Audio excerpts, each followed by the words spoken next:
Regarding.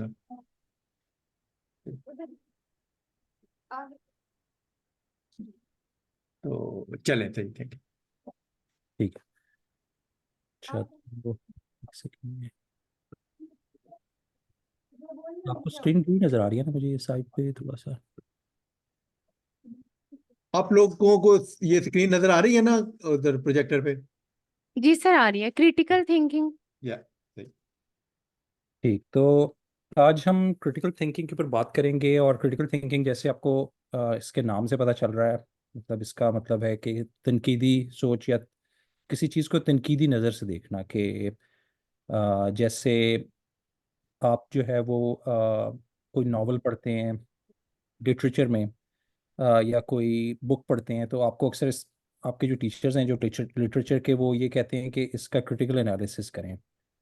तो critical analysis का मतलब क्या होता है कि आप उस नावल को या उस बुक को अ, एक तनकीदी नज़र से आप देखें कि ये इस बुक में राइटर जो है वो क्या मैसेज देना चाह रहा है, कितनी सक्सेसफुली उसने मैसेज कन्वे किया है, और कहाँ इस बुक में कोई कमी रह गई है, किसी इस नावल में क्या चीज़ किसी चीज़ की कमी रह गई है।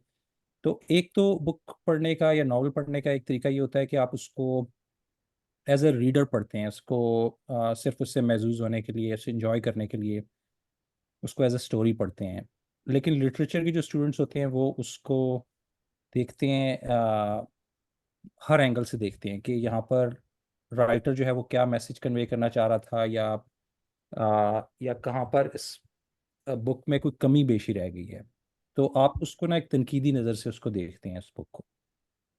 और ऐसा करने से आपको वो स्किल्स मिलती हैं जो कि किसी अच्छी बुक या अच्छा नावल लिखने के लिए आपको ज़रूरत होती है। तो ये तो एक हमने एग्जांपल ली है जिसमें हम एक बुक या नावल की बात कर रहे हैं और आप लिटरेचर पढ़ रहे हैं। लेकिन क्रिटिकल थिंकिंग आजकल दुनिया में वैसे भी बहुत ज़रूरी समझी जाती है। आप अगर किसी बड़ी यूनिवर्सिटी में जाते हैं या किसी बड़ी जगह जॉब करने के लिए जाते हैं, तो उन्होंने साइकेट्रिस्ट रखे होते हैं जो ये चेक करते हैं कि ये बंदा जो है ये क्रिटिकल थिंकिंग कर सकता है या नहीं कर सकता। तो इस वजह से क्रिटिकल थिंकिंग जो है ये बहुत इंपॉर्टेंट स्किल है। और हर बंदा जो है वो क्रिटिकल थिंकिंग कुछ ना कुछ अप्लाई करता है अपनी लाइफ में, लेकिन हम लोग समटाइम्स हम उसके ऊपर ज़्यादा तवज्जो नहीं देते। तो हम आज जो है ना वो क्रिटिकल थिंकिंग के डिफरेंट एस्पेक्ट्स के ऊपर दे, देखेंगे। तो क्रिटिकल थिंकिंग जो है वो क्यों ज़रूरी है, आप देखिए आपने ज़िंदगी में कोई भी, जब आपने कोई डिसीजन लेना होता है या कोई किसी चीज़ के बारे में डिसाइड करना होता है, तो आप जो है वो, चाहे वो बहुत छोटी चीज़ हो या बड़ी चीज़ हो, आपको थोड़ी देर के लिए सोचना पड़ता है कि मुझे ये काम करना चाहिए या नहीं करना चाहिए। और आप इसी तरह लोगों से मशवरा भी मांगते हैं कि भाई मैं ये काम करने लगा हूँ, आपका क्या ख्याल है इस बारे में। तो चाहे कोई चीज़ छोटी हो या बड़ी हो, आपको जब कोई फैसला करना होता है तो आप उसके बारे में थोड़ा सोचते हैं। और जैसे देखिए मैं आपको एक मिसाल देता हूँ कि आपने बहुत छोटी सी अगर चीज़ है, जैसे आपने आज सोचना है कि मैं क्या खाना खाऊं और आपको खाना बनाना है, तो आप उसके लिए 2 मिनट के लिए सोचेंगे कि अच्छा मैं उसकी जो भी मुहरक़ात होंगे या जो भी उसके रीजंस होंगे, आप कुछ डिसाइड करेंगे कि अच्छा मैंने आज ये खाना है, तो उसके ऊपर फिर आप उसका जो है ना वो काम शुरू कर देंगे। लेकिन ऑन द अदर हैंड, अगर आपको जॉब करनी है, आपको 2 जॉब ऑफर्स आई हुई हैं और आपने पिक करना है कि कौन सी जॉब आप करें, तो आप 2 सेकंड्स में या 2 मिनट में उसका डिसीजन नहीं लेंगे। आप उसके ऊपर बैठ के सोचेंगे थोड़ी देर, हो सकता है 1 दिन लग जाए, 2 दिन लग जाए, 3 दिन, क्योंकि जो डिसीजन आपने लेना है वो बहुत इंपॉर्टेंट है। तो क्रिटिकल थिंकिंग जो है वो यही चीज़ है कि आपने जब भी डिसीजन लेना है तो आपने किस तरीके से लेना है, उसके स्टेप्स क्या हैं। इसके ऊपर हम जो है ना वो आज बात करेंगे कि क्रिटिकल थिंकिंग करने के लिए आपको, आपके पास क्या क्या स्किल्स होनी चाहिए और उसके सोचने का तरीका क्या है। तो सबसे पहला जो स्टेप है जो बहुत इंपॉर्टेंट है वो ये है कि आप सबसे पहले जो भी आपने डिसीजन लेना है किसी भी चीज़ के बारे में, उसके लिए जो जो इन्फॉर्मेशन आपके पास अवेलेबल है ना वो आप इकट्ठी करें। ये फर्स्ट स्टेप है। यानी कि आप कभी भी डिसीजन जो है वो जल्दी से स्प्लिट सेकंड में सोच के मत लें कि अच्छा मुझे ये चीज़ ठीक लग रही है इसलिए मुझे मुझे ऐसा करना है। नहीं, आप उसके लिए थोड़ा अपने आप को टाइम दें। अब आप जो है ना जो आपके पास इन्फॉर्मेशन है वो अच्छी बात है, लेकिन उसके अलावा आप इन्फॉर्मेशन गैदर करने की कोशिश करें। और इन्फॉर्मेशन गैदर करते हुए आपने ये ख्याल रखना है कि वो जिन सोर्सेज से आप वो इन्फॉर्मेशन ले रहे हैं वो एक्यूरेट होने चाहिए और वो ऑब्जेक्टिव होने चाहिए। ऑब्जेक्टिव सोर्स का क्या मतलब है कि वो बायस्ड नहीं होना चाहिए। बायस का क्या मतलब है? बायस जो है वो इंग्लिश में तासुब को कहते हैं। और तासुब जो है वो ये होता है कि आप किसी चीज़ के बारे में कोई अम, अपने जहन में ना कोई चीज़ कोई बना लेते हैं कि जैसे हम लोगों को समटाइम्स इस तरह हम सोचते हैं कि फ़लाँ मुल्क के लोग जो है ना वो ऐसे होते हैं, या फ़लाँ प्रोविंस के लोग जो हैं वो इस तरह के होते हैं। तो आप ना उनके बारे में आपने एक सोच डेवलप कर ली होती है जो ज़रूरी नहीं है कि ठीक हो, क्योंकि देखें हर बंदा एक जैसा तो नहीं होता, हर चीज़ एक जैसी नहीं होती, डिफरेंट हो सकती हैं। तो ऑब्जेक्टिव थिंकिंग का मतलब ये होता है कि आप बिल्कुल क्लियर माइंड के साथ चीज़ों को सोचना शुरू करें, अपने जहन से जो बायस है या जो तासुब है किसी चीज़ के बारे में उसको क्लियर कर दें। तो उस सूरत में फिर आपको जो इन्फॉर्मेशन मिलेगी वो एक्यूरेट होगी। तो अपनी सोच को आपने जो है ना वो अनबायस्ड करना है, तासुब से पाक करना है, ताकि आप क्लियर माइंड के साथ जो है वो किसी चीज़ के बारे में सोच सकें। अम, लोगों से अगर आप किसी चीज़ का ओपिनियन लेंगे तो आपका जो डिसीजन है वो उसकी डायरेक्शन चेंज हो सकती है, और हो सकता है कि वो ओपिनियन ठीक हो सकता है ना ठीक हो। इस वजह से आपको सबसे पहले जो पहला काम जो करना है वो ये नहीं करना कि मैंने जो भी इंफॉर्मेशन मिली है मैं उसकी बेसिस पे डिसीजन लूं, बल्कि आपने ये करना है कि आप सबसे पहले सिर्फ इंफॉर्मेशन इकट्ठी करें अनबाइस्ड माइंड के साथ।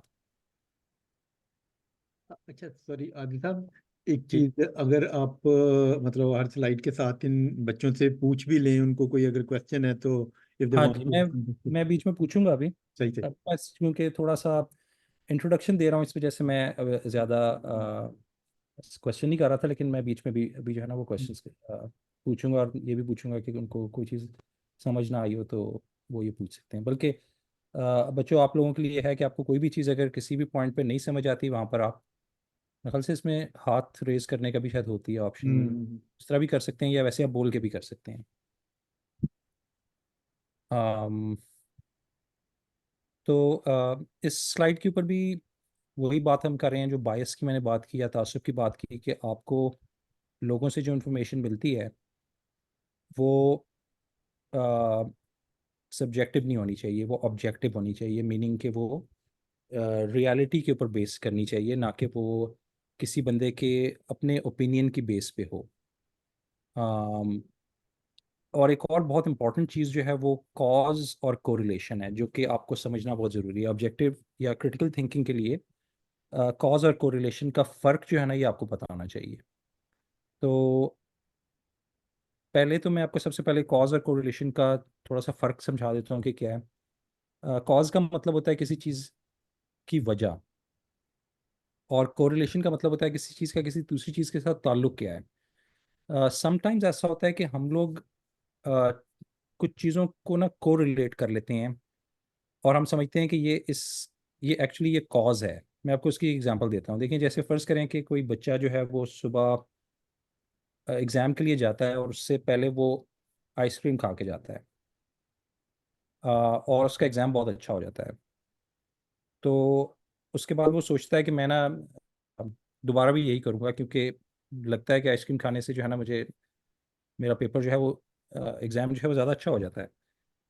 और लेट्स से कि वो नेक्स्ट टाइम भी करता है और ऐसा ही होता है, उसका एग्ज़ाम नेक्स्ट डे भी बहुत अच्छा हो जाता है। तो वो अपने जहन में एक बायस बिल्ड कर लेता है कि जब भी आइसक्रीम खाई जाए तो पेपर जो है वो अच्छा हो जाता है। लेकिन एक्चुअली आइसक्रीम का पेपर अच्छा होने से, एग्ज़ाम अच्छा होने से कोई ताल्लुक नहीं है। सिर्फ वो इस वजह से शायद मे बी हो रहा है कि वो आइसक्रीम के अंदर शुगर होती है, और अगर वो आइसक्रीम के अलावा कोई और शुगर वाली चीज़ खा ले, कोई डोनट खा ले या कोई पेस्ट्री खा ले, उससे भी हो सकता है कि उसके ब्रेन पे वही इफेक्ट होता हो। तो कॉज जो है वो आइसक्रीम नहीं है, बल्कि वो शुगर हो सकता है, और उसके अलावा जितनी अच्छी उसने तैयारी की है वो भी हो सकता है, लेकिन वो एक साइड इफेक्ट है। तो आपको ये समझना बहुत ज़रूरी है कि किसी चीज़ का कोरिलेशन या कॉज जो है उसमें क्या फ़र्क है, और इसकी वजह से आपका जो बायस है ना वो चेंज हो सकता है। जैसे फॉर एग्जांपल वही बच्चा जो है वो किसी दिन ये ट्राई करता है कि चलो मैं आज फिर आइसक्रीम ट्राई करता हूँ, लेकिन वो शुगर फ्री आइसक्रीम खा के जाता है और उसका पेपर ठीक नहीं होता। इसका मतलब है कि जो उसकी परसेप्शन थी वो फेल हो गई, क्योंकि वो कोरिलेशन के ऊपर बेस करके वो एक्शन कर रहा था।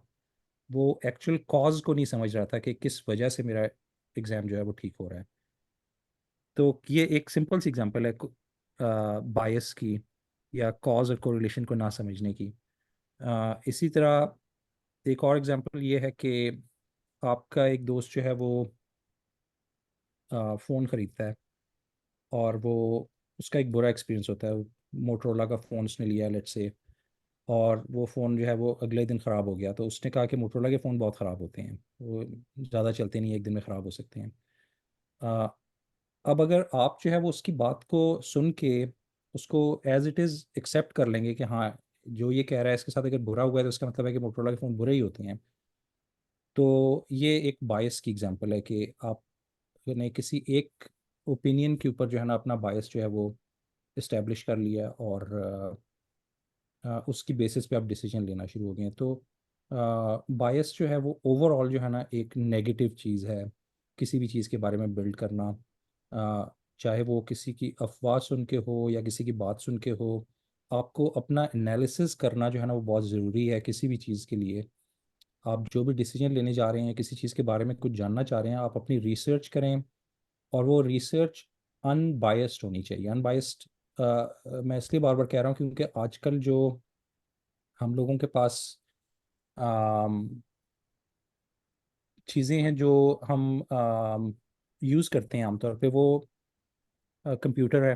कुछ इन्फॉर्मेशन लेने के लिए आपने कुछ भी करना हो, आप गूगल से जाके इन्फॉर्मेशन लेंगे, या कोई और सर्च का जो है वो मेथड यूज़ करेंगे, या आप सोशल मीडिया से जो है ना वो लेते हैं इन्फॉर्मेशन अपनी। तो आजकल जितने भी ऑनलाइन सोर्सेज हैं जहाँ से हमें इंफॉर्मेशन मिल रही होती है, वो आपकी जो एक्टिविटीज़ होती हैं ना उनके ऊपर बेस करती है। और आप जो भी कंप्यूटर पर बैठकर सर्च करेंगे, आपको उसी तरह की फीड जो है ना वो आपको और मिलना शुरू हो जाएगी। जिसका नुकसान ये होता है कि आपने अगर अगर आप एक तरह अगर आप एक मर्तबा गलत डायरेक्शन की तरफ जा रहे हैं, तो वो आपको उसी डायरेक्शन में और फीड करना शुरू कर देगा। और इसकी एग्जांपल ये है कि आप लेट्स से कि आपको एक बंदा आकर कहता है कि ऑफिस में जो फलां बंदा है वो अच्छा बंदा नहीं है, वो बहुत जल्दी गुस्से में आ जाता है, या कुछ नेगेटिव बात आपके बारे में कहता है, उसके बारे में कहता है। तो आपके जहन में ना उसके बारे में, उस बंदे के बारे में एक बायस जो है वो बैठ जाएगा। और आप जब भी उससे मिलेंगे, आपके जहन में एक होगा, आपके जहन में बैकग्राउंड में होगा कि ये बंदा शायद इस तरह का है। और लेट्स से कि आपको एक और बंदा भी उसके बारे में वही बात कह दे, तो आपका बायस जो है वो ज़्यादा और ज़्यादा स्ट्रांग हो जाएगा उसके बारे में। तो बायस जो है वो मतलब स्टेटिस्टिकली किसी चीज़ को देखना जो है वो एक अच्छी चीज़ है। कि जैसे लेट्स से कि आप कोई चीज़ खरीदने लगे हैं, और आपने 10 बंदों से मशवरा किया है कि मुझे ये चीज़ लेनी चाहिए या नहीं, और 10 में से 7 बंदे जो हैं वो आपको कहते हैं कि हाँ, ये चीज़ अच्छी है, मैंने लिया है, और ये काफ़ी, मुझे इसका जो है ना वो आपको काफ़ी सारे उसके फ़ायदे गिनवाते हैं। तो अब यहाँ पर देखें स्टेटिस्टिक्स क्या कह रही है कि 7 लोग जो थे आउट ऑफ 10 वो उस चीज़ से सेटिस्फाइड हैं। तो ये एक अच्छा डेटा पॉइंट है, ये एक अच्छा सर्वे है, और एक अच्छा एनालिसिस है जो आपने किया है। और लेकिन एट द सेम टाइम आप सिर्फ नंबर्स को देखने के बजाय आप उनकी बात को भी सुनेंगे, वो उन लोगों ने जो उसके फ़ायदे बताए हैं या नुकसानात बताए हैं वो क्या थे। तो मेन बात यह है कि बायस जो है वो हमेशा होगा आपकी लाइफ में। यानी कि आपको जब भी कोई बंदा कोई बात बताएगा, वो आपकी मेमोरी में चली जाएगी, और आप उसको फिर वो आपके जहन में रहेगी कि, और आप उस चीज़ को थोड़ी सी बायस के साथ देखेंगे। लेकिन वो बायस जो है ना वो आपके डिसीजन में हायल नहीं होना चाहिए। आपको इवन दो कि आपके जहन में बायस है, आप उसको फिर भी क्लियर माइंड के साथ देखें, और अपना डेटा कलेक्ट करें कि इस चीज़ का असल में कितने लोगों को फ़ायदा हुआ है, कितने लोगों को नुकसान हुआ है। उसको हर एस्पेक्ट से देखना जो है ना ये बहुत ज़रूरी है।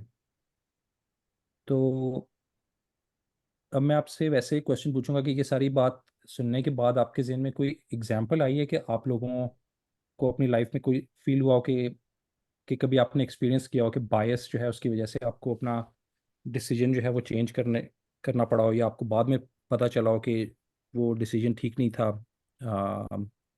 क्योंकि वो किसी तासुब की बुनियाद पे था या बायस की बुनियाद पे था।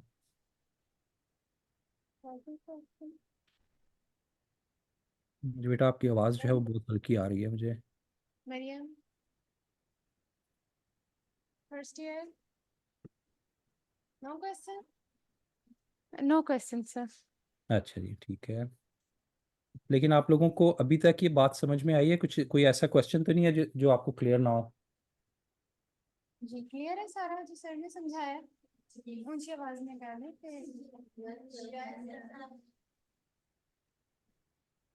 जी सर क्लियर है सारा। लेकिन वो उसकी मिसाल पूछ रहे थे कि आपको आपकी जिंदगी में कोई ऐसा हो किसी का मतलब कोई बायस की कोई एग्जांपल हो, तो अगर कोई देना चाहता है तो ही कैन गिव।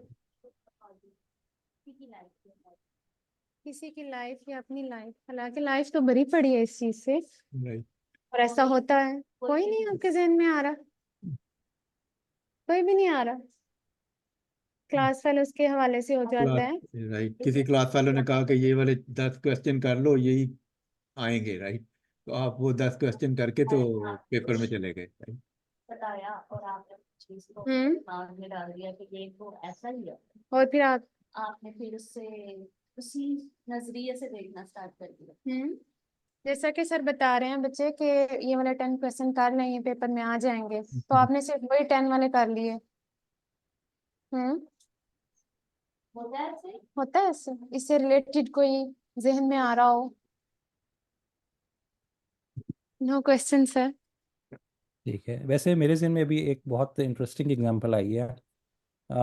जब हम पाकिस्तान में थे, छोटे में थे, तो हम सुना करते थे, अब मुझे नहीं पता कि आजकल भी बच्चों को ये बात बताई जाती है या नहीं, लेकिन उस वक्त ये हुआ करता था कि जब हम बाहर जाते थे तो कहते थे कि अगर काली बिल्ली आपके आगे से गुजर जाए ना, तो आपको कोई हादसा होगा या कोई नुकसान होगा आपको। तो ये हो सकता है कि किसी के साथ कभी ऐसा हुआ हो कि उसको काली बिल्ली क्रॉस करके गई हो और उसके बाद उसका कोई हादसा हो गया और उसने फिर वो बात मशहूर कर दी हो।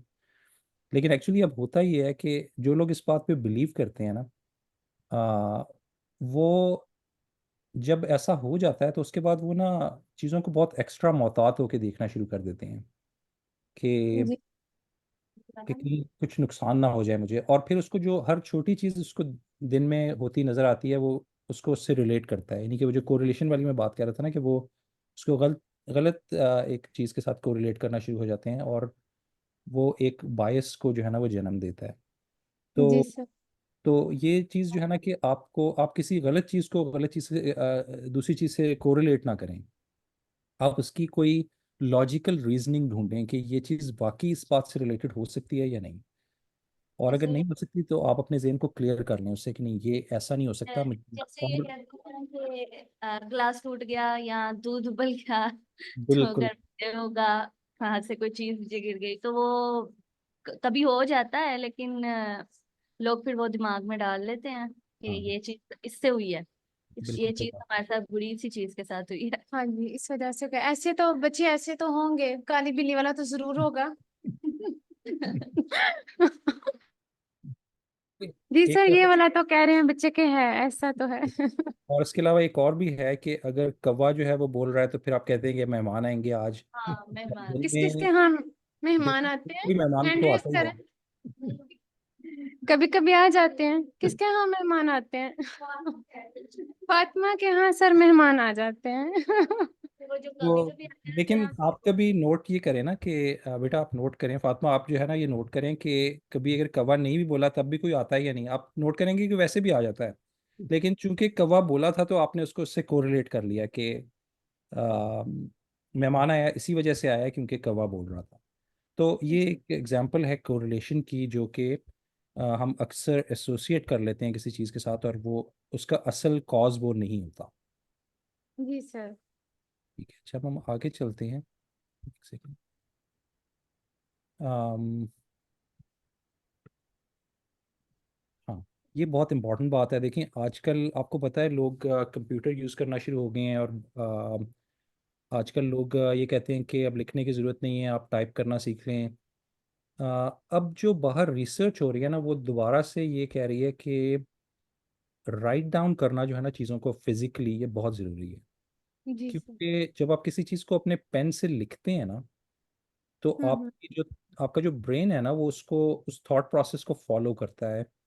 आ, आप बेसिकली उसका एक एक सेंटेंस जो लिख रहे होते हैं, आप उसके बारे में थोड़ा सा सोच रहे होते हैं स्लो डाउन होके। तो क्रिटिकल थिंकिंग में एक बहुत इंपॉर्टेंट बात यह है कि देखिए आप किसी भी चीज़ के बारे में सोच रहे हैं तो उसके आपके हो सकता है कि 20 पॉइंट्स आपके जहन में आए उसके बारे में, लेकिन वो सारे जो हैं वो जंबल अप हो जाएंगे। थोड़ी देर के बाद आपको भूल जाएगा कि पहला पॉइंट मुझे क्या जहन में आया था। तो हम्म। उस इंफॉर्मेशन को पेपर के ऊपर लिख लेने से ये होता है कि आप फिर उसको जब आप अपने सारी रिसर्च कंप्लीट करते हैं तो आप उसको एज अ समरी जो है ना, आप उसको पूरे को देख सकते हैं, और आपको फिर याद आता है कि नहीं, मैंने देखो पहले मैंने ये वाली बात भी सोची थी, इसलिए मेरा जो डिसीजन है वो ये नहीं, ये होना चाहिए। तो डिसीजन अच्छा। मेकिंग में एक बहुत इंपॉर्टेंट बात ये है कि आप अपने जो भी थॉट्स आप सोच रहे हैं वो आप उसको राइट डाउन करते जाएं, और आखिर में फिर आप उसको फिल्टर करके समराइज करके अपना एक एनालिसिस बनाएं, जिसकी बेसिस पे आप वो डिसीजन लेंगे। और इसमें देखिए मैंने आपको शुरू में ही कहा था कि हर छोटा डिसीजन लेने के लिए आपको इतना लंबा प्रोसेस करने की ज़रूरत नहीं है, क्योंकि जैसे मैंने एग्जांपल दी थी कि आपने आज पकाना क्या है, अब ये तो कोई ऐसी चीज़ नहीं है कि जिसके लिए आप 1 घंटा स्पेंड करेंगे उसका इन्फॉर्मेशन लिखेंगे। आप थोड़ा बहुत सोचेंगे कि क्या चीज़ सेहत के लिए अच्छी है, आज मेरा खाने को क्या दिल कर रहा है, आज कल ये खाया था आज ये खा लेते हैं, इसके ऊपर आप 2 या 3 मिनट्स के लिए सोचेंगे। लेकिन अगर आप जॉब ले रहे हैं या गाड़ी खरीद रहे हैं या फ़ोन खरीद रहे हैं, थोड़ा सा बड़ा डिसीजन अगर आप कर रहे हैं, तो उसके लिए आपको एक थॉट प्रोसेस से गुजरना चाहिए, और अपना जो है एनालिसिस वो एक ऑर्गेनाइज तरीके से करना चाहिए, रादर देन कि स्प्लिट सेकंड में कोई चीज़ डिसाइड की और कहा कि मैंने यही करना है, क्योंकि जी। उससे फिर आप गलत डिसीजन की तरफ जा सकते हैं। अम, अच्छा, उसके बाद फिर ये है कि जब आपने अपनी सारी रिसर्च जो है वो उसको आप उसका एनालिसिस आपने कर लिया है, और आपने अच्छी तरह से देख लिया है कि जो डिसीजन आप लेने जा रहे हैं उसके अंदर क्या फ़ायदे हैं, उसके अंदर क्या रिस्क्स हैं, क्या चीज़ गलत क्या चीज़ गलत हो सकती है, और आपने लोगों से भी मशवरा कर लिया है, ठीक है। और इसमें एक और इम्पोर्टेंट बात यह है कि जब आप लोगों से कोई मशवरा करते हैं तो आप सबसे पहली चीज़ कि आपके जहन में होनी चाहिए कि जिससे आप मशवरा कर रहे हैं वो उस फील्ड का एक्सपर्ट है या नहीं, या एक्सपर्ट ना भी हो वो उस फील्ड में कुछ जानबूझ रखता है या नहीं। जैसे आपने अगर कोई फ़र्ज़ करें कि कोई अपनी सेहत के बारे में मशवरा करना है, तो आप किसी मैकेनिक के पास जाके नहीं पूछेंगे उससे, क्योंकि वो डॉक्टर नहीं है, आप किसी डॉक्टर से पूछेंगे। या आपने कोई घर ख़रीदना है तो आप किसी प्रॉपर्टी के एक्सपर्ट से जाके बात करते हैं। तो और फिर आप एक से नहीं, आप दो से, तीन से, चार से, पाँच से करते हैं, ठीक है। तो आपका जो एनालिसिस है ना, वो बहुत ऑब्जेक्टिव होना चाहिए, वो रैंडम नहीं होना चाहिए, वो होना चाहिए कि आपने जिस से भी मशवरा करना है वो उस टॉपिक के बारे में समझ बूझ रखता हो। और ये सारी इन्फॉर्मेशन गैदर करने के बाद आप उसके फ़वाइद और नुकसानात देख के उसके बाद फिर आप कहते हैं कि हाँ, मैंने ये डिसीजन लेना है। अच्छा। समझ आइए। ऊंची आवाज में बोला करूँ।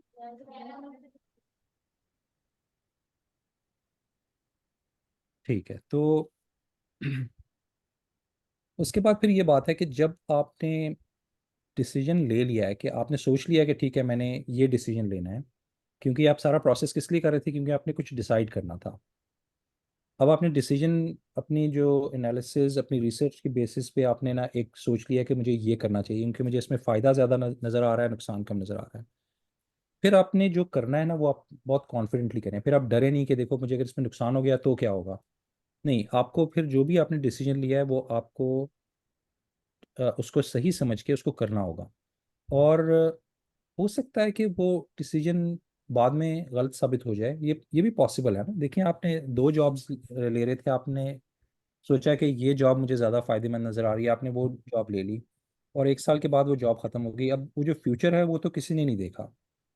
और आप बाद में हो सकता है कि रिग्रेट करें कि मैंने वो जॉब क्यों नहीं ली, मुझे तो एक दोस्त ने कहा भी था कि दूसरी जॉब ज़्यादा बेहतर है। नहीं, ये नहीं होना चाहिए, क्योंकि आपने जो देखें डिसीजन लिया है वो आपने सोच समझ के बहुत सारी चीज़ों को कंसिडर करके लिया था, और स्टेटिस्टिकली चीज़ें जो हैं वो गलत भी हो जाती हैं समटाइम्स। कोई डिसीजन गलत बाद में फ्यूचर में हो सकता है, लेकिन एट दैट टाइम जब आप डिसाइड कर रहे थे उस वक्त वो बेस्ट डिसीजन था, और आपने उसको क्रिटिकल थिंकिंग के साथ सोच के आपने कहा था कि मैं ये करूँगा। तो आप, इसका मतलब ये नहीं है कि क्रिटिकल थिंकिंग जो है वो बुरी है। इसका मतलब ये है कि चीज़ें जो हैं वो समटाइम्स फ्यूचर में चेंज भी हो जाती हैं।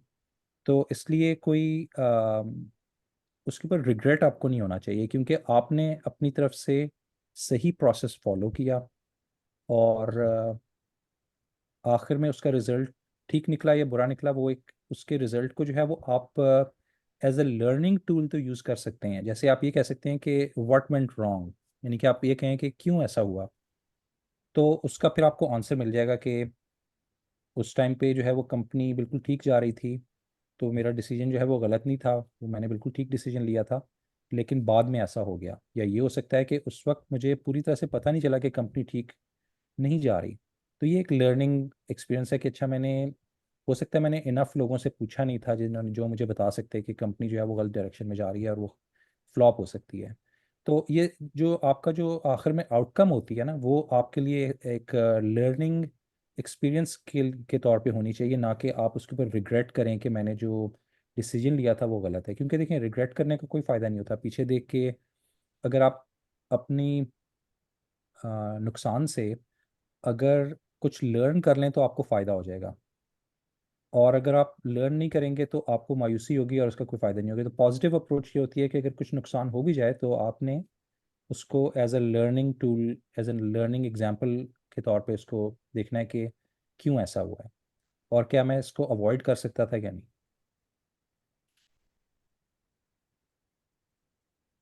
तो सब, कोई क्वेश्चन तो नहीं है यहाँ तक? Any question? आ जाए बेटा, अरीबा का सर क्वेश्चन है। जी बेटा।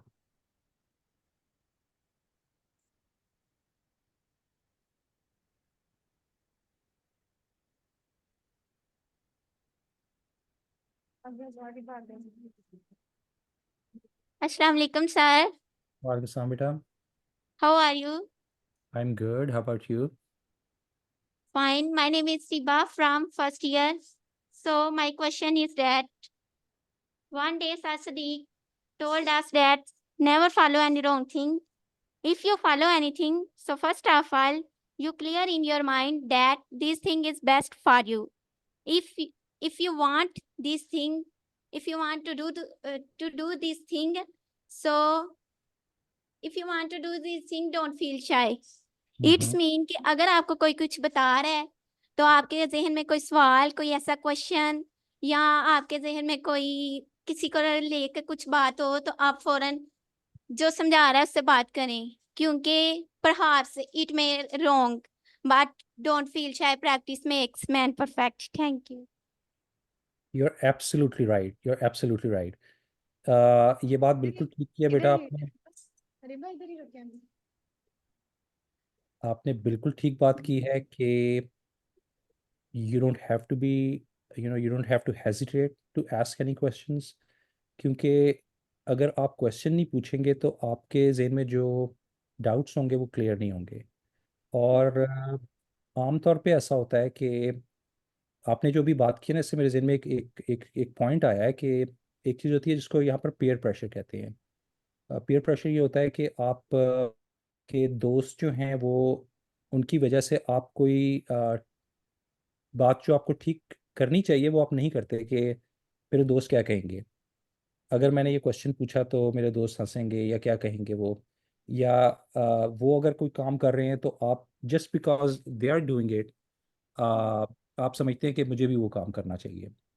जी तो जो पीयर प्रेशर है ना, वो भी बायस ही की एग्जांपल है कि आपने जो अपने ओपन और फ्री माइंड के साथ जो करना था वो आपने नहीं किया, क्योंकि आपको प्रेशर फील हुआ अपने दोस्तों का या और लोगों का और इस पूरे प्रोसेस में आपको जो ट्रूथ मिलना था वो नहीं मिला।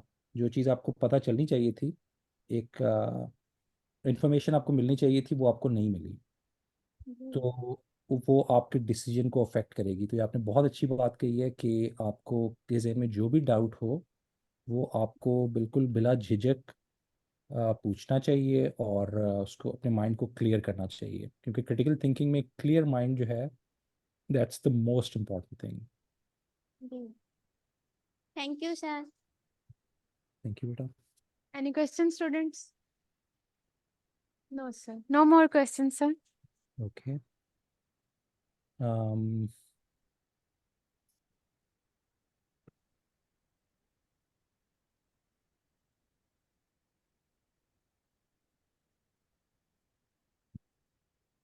ये मेरे ख्याल से ये वाला जो पॉइंट है ये मैं एक्सप्लेन कर चुका हूँ पिछली स्लाइड में कि Focus point, sir. हाँ, कि arbitrary versus critical thinking. Arbitrary का मतलब होता है कोई चीज़ अचानक से आप कोई फैसला करें। तो जिस तरह से मैं आपको कह रहा था ना कि कोई अचानक से फैसला किया हुआ ठीक साबित हो सकता है, कोई बहुत सोच समझ के किया हुआ फैसला गलत साबित हो सकता है।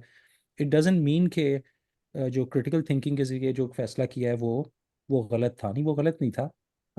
स्टेटिस्टिकली चीज़ें जो हैं वो ठीक या गलत हो जाती हैं। जैसे एक्सीडेंट्स होते हैं, देखिए एक्सीडेंट जो है होने का मतलब ये नहीं ये नहीं है कि आप बाहर निकलें ही ना, क्योंकि अगर आप बाहर नहीं निकलेंगे तो काम कैसे करेंगे। तो एक्सीडेंट जो है वो एक आर्बिट्रेरी चीज़ है, एक रैंडम चीज़ है जो कि हो सकती है। इट डजेंट मीन कि आपको बाहर निकलना ही नहीं चाहिए क्योंकि कहीं एक्सीडेंट ना हो जाए। आपको जहाज़ में नहीं बैठना चाहिए क्योंकि जहाज़ क्रैश ना हो जाए। तो मतलब कोई भी चीज़ जो आर्बिट्रेरी है वर्सेस क्रिटिकल थिंकिंग के थ्रू आपने ली है, वो उसमें क्रिटिकल थिंकिंग ही ज़्यादा बेहतर चॉइस है, लेकिन उसका जो आउटकम है वो ठीक या गलत हो सकती है। But we have to understand that and we have to make sure कि हमने जो क्रिटिकल थिंकिंग की थी उसमें हमने सारे क्रिटिकल थिंकिंग के स्टेप्स जो है वो फॉलो किए थे। एंड अगर उसके बावजूद अगर कोई चीज़ गलत हो जाती है तो सो दैट्स फाइन। अच्छा, यहाँ पर ये इस स्लाइड पे मैं जो है ना बता रहा हूँ कि डेविल्स एडवोकेट क्या होता है। आपने कभी सुनी है टर्म पहले, devil's advocate? No. No, sir. अच्छा, देखिए डेविल्स एडवोकेट का लफ्जी मानी जो है वो है शैतान का वकील। लेकिन ये बाहर जो है ना डेविल्स एडवोकेट बहुत ज़्यादा बोली जाती है टर्म। और डेविल्स एडवोकेट का मतलब ये होता है कि कोई जानबूझ के किसी चीज़ को ना क्रिटिसाइज करना शुरू कर दे। जैसे अगर मैंने, लेट्स से कि मैंने एक फ़ोन ख़रीदना है और मैं अपने दोस्त से कहता हूँ कि मुझे ये फ़ोन अच्छा लगता है क्योंकि इसमें ये फीचर्स हैं। और मैं उसे कहता हूँ कि यार तुमने मुझे ना डेविल्स एडवोकेट का रोल करना है तुमने।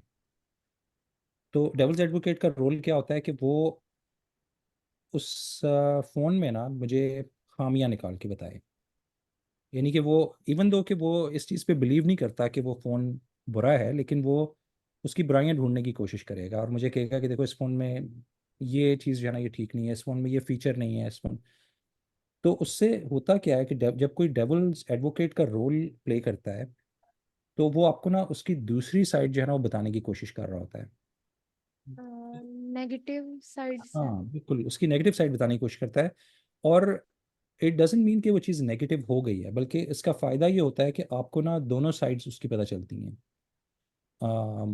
अपने डिसीजन की आपको के प्रोज एंड कॉन्स पता चलते हैं कि ये डिसीजन जो है इसमें कितने फ़ायदे हो रहे हैं, कितना नुकसान हो रहा है। तो ओपन माइंडेड बंदा वही होता है जो क्रिटिसिज्म को सुनने के लिए तैयार हो, जो ऑपोजिट साइड की चीज़ें सुनने के लिए ओपन माइंडेड हो, और वो ये ना कहे कि नहीं मेरा तो दिल कर रहा है कि मैंने यही फ़ोन लेना है, इसलिए मुझे इसकी कोई बुराई नहीं बतानी है आपने। इसका मतलब है कि आप ओपन माइंडेड नहीं है, आप जो है वो ओपन माइंड के साथ वो फ़ोन ख़रीदने नहीं जा रहे। ओपन माइंड ये होता है कि आप उसकी बुराई सुनने को भी जो है ना वो आप सुनने को तैयार हों।